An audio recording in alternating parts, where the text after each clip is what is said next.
নমস্কার সকলকে, hello everyone. My today's topic is all about figure of speech. এটা শুরু করার আগে আমি কয়েকটা গুরুত্বপূর্ণ বিষয় বলে নিতে চাই আমার চ্যানেলের ভিডিওর সম্পর্কে। যে 27th জানুয়ারি আজ থেকে আগামী 5th ফেব্রুয়ারি পর্যন্ত আমি শর্ট সিরিজ কন্টিনিউ করব পেপার 2 বা ইংলিশ লিটারেচার, যেটা আমার সাবজেক্ট আলোচনার, সেইটা নিয়ে। আর 6th ফেব্রুয়ারি থেকে আবার আমি ফিগার অফ স্পিচ আজকে দুটো বিষয়কে ইন্ট্রোডিউস করছি। বাকি যত ধরনের ফিগার অফ স্পিচ থাকছে সেগুলোকে প্রতিদিন দুটো তিনটে করে ধরে ধরে প্রয়োজন অনুসারে বিস্তারিতভাবে আলোচনা করব, বুঝবো এবং শিখব। তার জন্য সেটা আমি 6 ফেব্রুয়ারি থেকে আবার কন্টিনিউ করব। আবার এটা যখন কমপ্লিট হয়ে যাবে, ফিগার অফ স্পিচের যত ধরনের টাইপস আছে আলোচনা করা কমপ্লিট হয়ে যাবে, তারপরে আমি আলোচনা করব literary theory, criticism, language pedagogy, research methodology, American literature, Indian literature, যাবতীয় বিষয় নিয়ে। কিন্তু প্রতিদিন একটা গুরুত্বপূর্ণ তথ্য নিয়ে, বিষয় নিয়ে আমি আলোচনা করব আমার এই চ্যানেলে। আর বিশেষ কোনো অসুবিধা থাকলে সেটা আমি অবশ্যই ইনফর্ম করে দেবো। আর আমার বর্তমানেও একটা বিশেষ কারণের জন্যই আমি শর্ট সিরিজটাকে কন্টিনিউ করছি। যেমন ধরুন চার্লস ডিকেন্স, জেন অস্টেন বা যে কোনো বিখ্যাত লেখক, তার লেখার স্টোরি বা ক্যারেক্টার্স নিয়ে আলোচনা করব 1 মিনিটের মধ্যে, যেটা আমাদের শর্ট ওয়ান লাইনার কোয়েশ্চেনের আনসার করতে হেল্প হবে। সেটা কন্টিনিউ করছি। আর পরে ইন ডিটেইল আমি আলোচনাতে যাব। তার জন্য আমার সঙ্গে থাকুন আর দেখতে থাকুন এই চ্যানেলকে। লাইক, কমেন্ট, শেয়ার এবং সাবস্ক্রাইব করে দেবেন প্লিজ। আর হচ্ছে আরেকটা, পাশাপাশি আমার শর্ট সিরিজ কিন্তু চলছেই, যেখানে আমি পেপার 1 এবং 2 দুটোরই কিছু ওয়ান লাইনার প্রশ্ন নিয়ে আলোচনা করছি প্রতিদিন।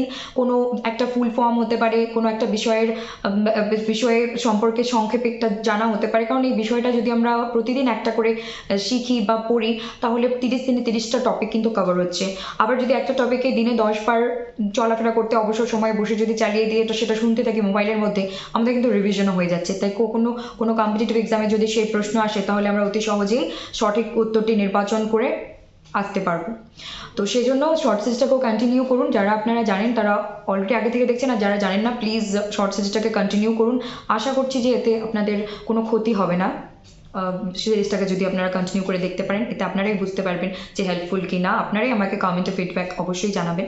আর এখন আজকের বিষয় হচ্ছে যে figure of speech based on similarity or agreement. আর যখনই আমরা সিমিলারিটি এবং অ্যাগ্রিমেন্টের কথা বলি, তখনই আমাদের মাথায় আসে সিমিলি অ্যান্ড মেটাফোরের কথা। আর সিমিলির দিকে একটু বাড়তি নজর রাখতে হবে, বানানটার দিকে, SIMILE। কেন বললাম? বিষয়টা সিম্পল হলে অনেক সময় আমরা সিম্পল জিনিস গুলিয়ে ফেলি। স্মাইলের বানান আর সিমিলির বানান গুলিয়ে যেতে পারে, কারণ উচ্চারণ টোটালি আলাদা, simile and smile, but spelling কাছাকাছি বানানটা, সেজন্য একটু বাড়তি নজর দেবেন। What is simile? Simile is a figure of speech that uses as, like, as if to compare two different aspects, objects or attributes that share some aspect of similarity। মানে simile হলো দুটো ব্যক্তি বা বস্তুর মধ্যে তুলনামূলক আলোচনা, যেখানে একটা গুণের উল্লেখ করা থাকছে। আর সিমিলিকে কিন্তু আমরা বাক্যটা দেখলেই ধরে ফেলতে পারি, কারণ সেখানে অ্যাজ, লাইক, অ্যাজ ইফ এই শব্দগুলো থাকে। তো একটা উদাহরণ দেওয়া যেতে পারে, Rosie is as red as a rose. মানে রোজির যে গায়ের বর্ণ, সেটা একটা গোলাপের গায়ের বর্ণর মতো লাল। কারণ আমরা জানি মানুষের শরীরের বা গায়ের রং বর্ণ লাল হয়ে থাকে, এবং গোলাপ ফুলের গায়ের রঙও লাল হয়। দুটোই আমাদের জানা জিনিস, কিন্তু আমরা দুটোর মধ্যে একটা সিমিলার জিনিস দেখতে পাচ্ছি, কিন্তু একটা তুলনা করলাম, যেখানে একটা গুণ করা হলো যে রোজি এতটাই দেখতে ফর্সা যে গোলাপের লাল বর্ণের মতো। আর একটা এক্সাম্পল বলতে পারি, I wandered lonely as a cloud. And second one is, what is metaphor? Metaphor is a figure of speech in which one share or make a in which one thing is imaginatively compared to or identified with another dissimilar thing। মানে similar opposite। এখানেও দুটো ব্যক্তি এবং বস্তুর মধ্যে তুলনা করা হচ্ছে, কিন্তু যেটা হচ্ছে an implied thing। মানে এটা কিন্তু বাইরে থেকে দেখে বোঝা যাবে না। যেমন সিমিলিতে ইজ, লাইক, অ্যাজ ইফ, এই সমস্ত ওয়ার্ড দেখে আমরা চিহ্নিত করতে পারছি চট করে যেটা সিমিলি।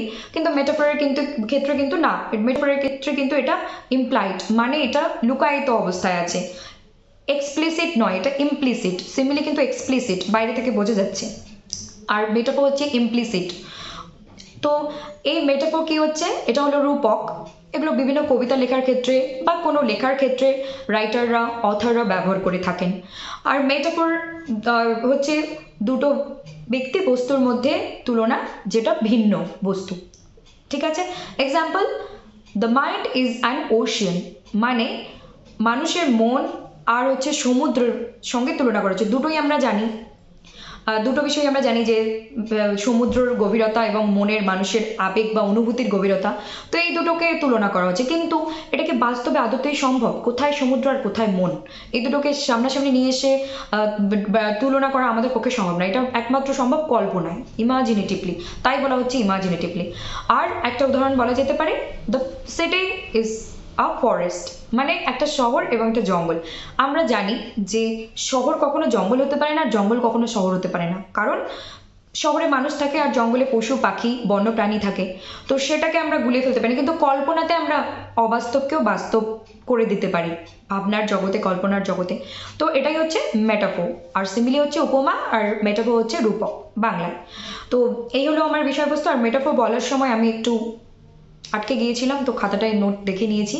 এত কিছু বলার মধ্যে মাঝখানে এরকম একটু হয়েই যায়, ক্ষমা করে দেবেন, তার জন্য ত্রুটি মার্জনা করবেন। আশা করছি কনসেপ্টটা ক্লিয়ারলি বোঝাতে পেরেছি। আর এটা 6 ফেব্রুয়ারি থেকে আবার এই সিরিজ কন্টিনিউ হবে, এবং প্রত্যেকটা ফিগার অফ স্পিচকে আমি ধরে ধরে আলোচনা করবো, যেগুলো পরীক্ষায় আসে এবং যতগুলো ধরন আছে কোনোটাকে আমি বাদ দেবো না। আর বিশেষ অসুবিধা হলে সেটা আমি আপনাদের জানিয়েই দেবো। আর এখন আমি আগামীকাল থেকে কন্টিনিউ করছি শর্ট টপিক, একটা যে কোনো চার্লস ডিকেন্স, জেন অস্টিন বা যে কোনো একটা একদম এক্সাম পয়েন্ট অফ ভিউ থেকে একটা শর্ট টপিকে কভার করছি।